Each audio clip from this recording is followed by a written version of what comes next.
Kalau punya duit selalu beli khamr. Atau yang suka merokok, dia punya duit, belinya rokok. Kemudian orang tadi punya niat, dia gak punya harta, gak punya ilmu. Niatnya apa? Coba seandainya aku punya harta, aku akan beli seperti yang dibeli si fulan, bisa merokok, bisa minum minuman keras dan seterusnya. Fahuwa biniyati, dia mendapatkan dosa niatnya. Dia berniat seperti itu dapat dosa. Fawizruhu ma sawa, bahkan dosanya sama seperti orang yang langsung praktek di lapangan, yang mengerjakan pekerjaan atau amalan-amalan yang buruk.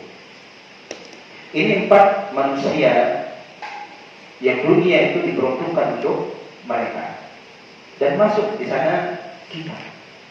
Artinya manusia itu gak keluar dari 4 jenis ini. Kita kalau nggak yang pertama, yang kedua, dan keduanya masih bagus. Kalau nggak juga yang kedua, maka yang ketiga, dan ini yang paling buruk. Kalau nggak yang ketiga, yang seperti yang keempat, tidak ada baik-baiknya sama sekali. Ikhwas sekalian rahimakumullah, kita bacakan faedah-faedah yang dibawakan oleh Syekh Abdul Aziz As-Sabhan Ta'ala terkait dengan tarbiyah dan manhaj yang diajarkan oleh Nabi Sallallahu Alaihi Wasallam di dalam hadis ini. Yang pertama, yang ini kaitannya dengan manhaj, bagaimana bermuamalah dengan orang lain sesuai dengan tuntunan Al-Quran dan Sunnah, sesuai dengan pemahaman para salafus saleh. Beliau mengatakan, ta'kidul kalami bil qasam ta'awatan wa bi ghairihi ta'awatan ukhra bil ihtimami wal hathi al muqsami alaihi liyakuna dhalika ad'a li tanbih sami'in. Di dalam sabda Nabi Sallallahu Alaihi Wasallam, Nabi menggunakan pertama, kita pahami dari hadis ini ada 2 konteks penyampaian yang disampaikan Nabi SAW. Yang pertama dengan cara bersumpah. Salatun uqsimu alaihi. Ada 3 hal yang aku bersumpah tentang kebenarannya. Cara menyampaikannya dengan cara bersumpah. Yang kedua, Nabi Shallallahu Alaihi Wasallam menggunakan cara yang lain. Aku sampaikan kepada kalian sebuah hadis, hafalkan. Hafalkan. Ingat. Dengan sumpah? Tidak. Nah, beliau mengatakan cara untuk memberikan penekanan pada sebuah pembicaraan itu terkadang dengan sumpah, terkadang dengan cara yang lain. Jadi nggak menekankan perkara itu dengan sumpah doang. Kita kalau berbicara dengan orang lain, ketika sedang sungguh-sungguh, kelihatan orang yang mendengar itu apa? Kayaknya meremehkan. Terkadang kita mengatakan apa? Wallahi, demi Allah, sumpah untuk menekankan pembicaraan kita. Nah, untuk menekankan pembicaraan itu terkadang enggak selalu dengan sumpah, tapi dengan cara-cara yang lain seperti yang disebutkan. Ingat, ialah, ketahuilah, atau apa? Ihfazu, hafallah, hafalkan oleh kalian, dan seterusnya. Untuk apa? Lihtimami wal haqqi 'ala al-mustami alaihi. Yang pertama untuk memberikan perhatian, dan yang kedua untuk memberikan semangat kepada yang apa? Disebutkan setelah sumpah tadi. Supaya kita perhatian sama yang disampaikan Nabi, dan supaya kita apa? Semangat untuk mengerjakannya. Karena udah didahului oleh sumpah nih. Pasti urusan setelahnya apa? Besar, mulia. Ini kaidah. Kalau Allah Subhanahu wa taala atau Nabi Sallallahu Alaihi Wasallam bersumpah, pasti yang setelahnya itu urusan-urusan yang besar. Urusan-urusan yang memiliki banyak kemuliaan. Dibuat dengan cara sumpah. Kenapa dibuat juga dengan cara yang lain? Untuk mengambil perhatian tadi. Karena hal itu lebih apa? Bisa membawa orang lain itu mau untuk mendengarkan perkataan kita. Ini cara untuk menarik perhatian. Sumpah atau metode yang lain seperti hafalkanlah oleh kalian, ketahuilah, dan kalimat-kalimat semisal itu. Nah, ini cara. Ketika kita bermuamalah dengan orang lain, terkadang perlu yang seperti ini. Kalau kita biasanya panggil namanya. Kalau banyak orang kemudian ingin menekankan kepada satu orang terkait dengan suatu permasalahan, kita panggil namanya, wahai fulan, supaya dia punya perhatian. Kita sudah menyampaikan kepada semuanya, tapi ingin menyampaikan khusus kepada orang ini, panggil namanya, dan ini salah satu metode. Ini banyak cara bagaimana kita bermuamalah dengan orang lain, mengajak orang lain, mendakwahkan orang lain, dan ini diajarkan di dalam Islam. Yang kedua, masih terkait dengan manhaj di dalam bermuamalah dengan orang lain atau mendakwahkan orang lain. Anna 'ala du'atil khairi tanawwu'. Anna 'ala du'atil khairi at-tanawwu' fi istimali asalibil kalam. Istimali asalibil kalam ma'an nas bihasabi naw'il mutakallama binaw'il mutakallami anhu. Ikhwas sekalian dan apa yang semoga dirahmati Allah Subhanahu wa taala. Seorang yang mengajak kepada kebaikan hendaknya menggunakan metode tanawu. Apa bahasa bagusnya?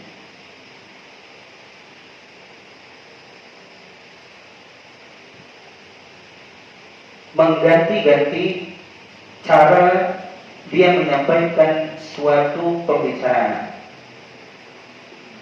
Kalau biasanya metodenya nyuruh, merintah, maka di suatu kondisi pakai metode lain, larangan. Kalau biasanya menggunakan metode larangan, coba di kondisi yang lain gunakan metode penyebutan keutamaan. Kalau biasanya menggunakan metode menyebutkan keutamaan untuk suatu ibadah, maka coba dengan metode yang lain. Apa? Uswah, metode teladan, dan seterusnya. Jangan nyuruh terus, melarang terus, atau uswah terus. Kita masih contoh terus, nggak tahu orangnya itu istilahnya apa? Tell me lah istilahnya. Mau dikasih contoh ya nggak paham juga. Nggak dikasih contoh terus, itu pernah atau bulan.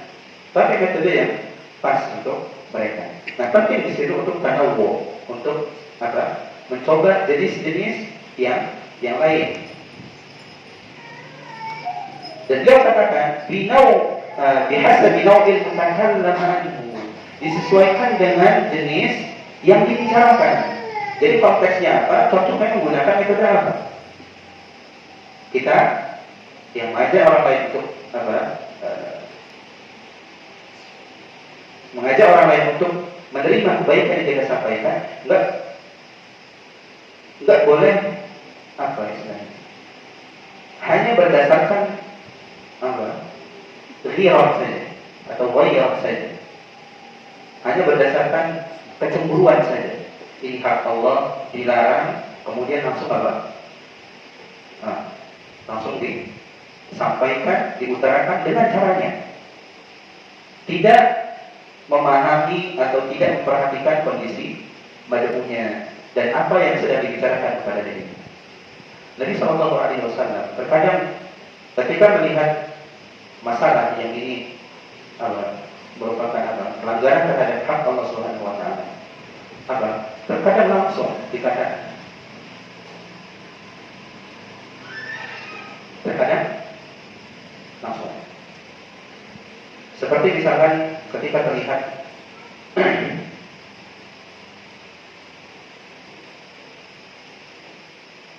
ada sebuah sikap yang salah dari kaum Muhajirin dan Ansar. Ketika mereka muncul sifat lamanya, sifat jahiliyahnya. Ketika kaum Muhajirin mengunggulkan orang-orang Muhajirin, kaumnya, ya dan Muhajirin. Ketika kaum Ansar juga menampakkan keunggulan mereka, menampilkan kalau mereka yang terbaik ya al-ansar. Nabi Sallallahu Alaihi Wasallam memerintahkan para sahabat untuk menjauhi hal tersebut. Itu termasuk urusan jahiliyah. Fa innaha muntinah. Perbuatan-perbuatan seperti itu Nabi katakan membusuk, bau, dosa. Tapi terkadang ketika ada seorang yang salah, Nabi SAW lembut sekali padanya. Seperti kisah Arab Badui yang kecil di pojokan masjid. Harus tahu konteks yang dibicarakan dan kondisi majmu yang diajak. Kalau kita nggak pandai, seperti misalkan umumnya para ayah kepada anaknya yang biasa melakukan kekerasan, karena dilihat dirinya adalah kepala keluarga, punya kedudukan tinggi di keluarganya. Maka dikit-dikit ketika salah dimarahi dengan ini, dipukul dan seterusnya. Kalau seandainya ingin melihat kepada manhaj cara Nabi Sallallahu Alaihi Wasallam mendidik berdakwah, maka kita akan dapati bukan seperti itu caranya. Nah, ini faedah manhaj di dalam metode berdakwah yang ada pada hadis ini. Kemudian ketika Nabi Sallallahu Alaihi Wasallam mengatakan, "Mana qasamal abdi bersedekah?"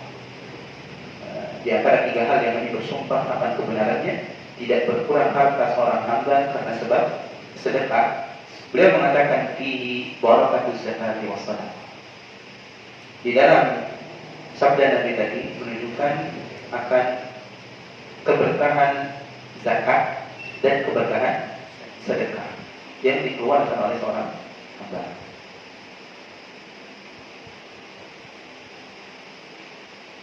Ini fadl, keutamaan. Artinya ketika seorang hamba mengeluarkan hartanya bukan untuk tujuan diri, maka tidak ada yang kembali untuk dirinya. Tapi ketika dilihatkan ibadah, apa yang kembali untuk dirinya? Pahala, baiknya, dan plus janji Allah Subhanahu Wa Taala melalui lisan Nabi SAW tidak berkurang harta hamba tersebut. Dan ini yang harus ditanamkan di dalam diri kita. Maka dari sini kita pahami ada bentuk tarbiyah. Bagaimana kita memanage jiwa kita ini untuk tidak pelit. Di sini ada tarbiyah.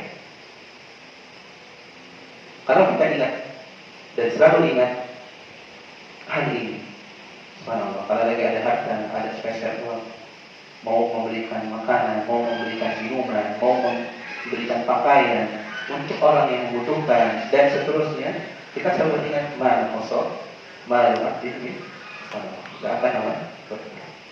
Selalu ditanamkan seperti itu. Ketika kita bermuamalah dengan diri kita, harus dekat, dan seterusnya. Nah, ikhwas sekalian, ada faedah besar ketika Nabi SAW menyebutkan mana qasamal abdi besar.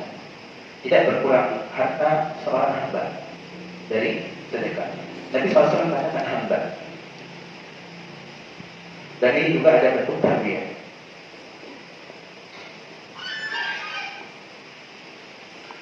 Ketika seorang melaksanakan ibadah ketaatan, dan beliau katakan di sini, istish'ar makna ta'abbudi asna'a al-amal ta'at.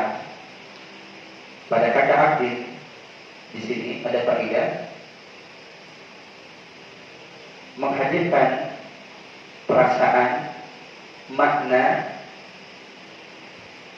ibadah penghambaan diri kepada Allah Subhanahu wa taala di sela-sela amalan-amalan ketaatan.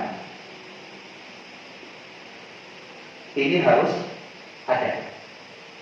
Ketika kita mengamalkan sebuah ketaatan, harus mengingat, harus menghadirkan makna ubudiyah. Kita sedang beribadah kepada Allah Subhanahu wa taala. Jangan sampai sholat, jangan sampai puasa, jangan sampai zakat, sedekah dan yang lainnya, tapi tidak ada di sana nilai ubudiyah, nilai penghambaan diri kepada Allah Subhanahu wa taala.